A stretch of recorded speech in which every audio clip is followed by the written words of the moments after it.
有冇寫過議論文啊？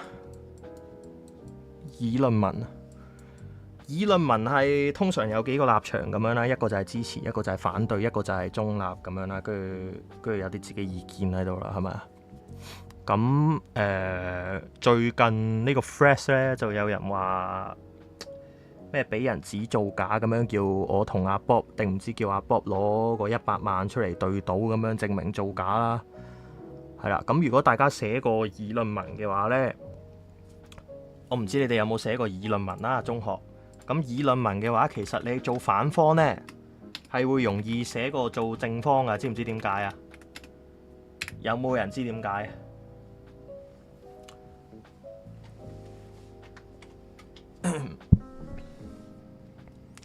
議論文你做反方係容易寫過做正方嘅，即係你要 proof。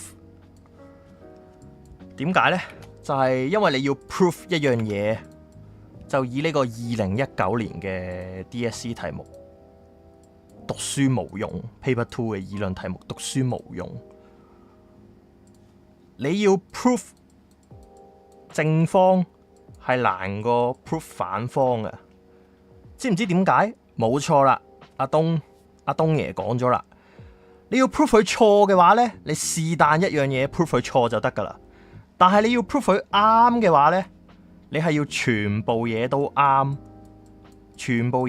你先 proof 到佢啱。但係如果你要 proof 一樣嘢錯嘅話呢，你求其揾到一樣嘢錯，你就可以證明佢係錯噶啦。咁所以證明讀書無用係證明個讀書有用啊。即係容易過證明讀書有用啦，講錯。咁亦都係呢樣嘢就啟發咗我啦。咁如果你話人質疑你造假，你點解唔就咁攞出一個證據出嚟呢？因為我哋依家係質疑你冇嗰樣嘢啊嘛。唔係，我哋依家係質疑緊你買咗300個 eFails 嚟打呢15000個 payout。因為你有80幾隻分特啊嘛，我哋質疑緊呢樣嘢啊嘛，跟住你話你自己冇啊嘛，你話你自己冇打咁多隻 account 啊嘛，我冇質疑過你啲 payout 係打，我哋質疑緊係你個 account 使咗好多錢啊。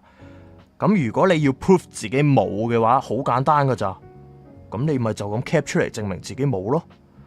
咁但係嗰個某個人呢，佢就唔 proof 自己冇嘅，即係你都知道啦，呢個議論嘅邏輯啊，係十分之簡單。你如果要 proof 我錯嘅話呢，你只要 cap 圖出嚟證明自己冇打到咁多隻考試，我就錯咗噶啦。咁但係佢唔 cap 出嚟喎，咁即係咩意思啊？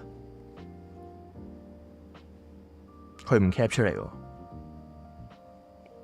佢唔 cap 出嚟，但係佢選擇咗攞100萬出嚟叫我哋對賭喎。佢就咁 cap 出嚟就冇事噶啦嘛。